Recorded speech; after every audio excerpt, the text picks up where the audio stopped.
buhay. Totoo yon. Meron tayong mga kaibigan na kaibigan lang dahil sa pakinabang. Alam mo, hindi mo kailangan ng maraming kaibigan. Kailangan mo ng mga totoong tao.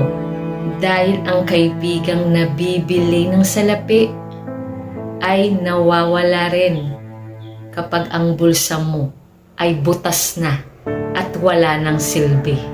Huwag kang manghihinayang sa mga taong iniwan ka dahil sa pera. Naglinis lang ang tadhana para magkaroon ng espasyo para dun sa mga tao na ituturing kang pamilya at mamahalin ka kahit wala kang pera.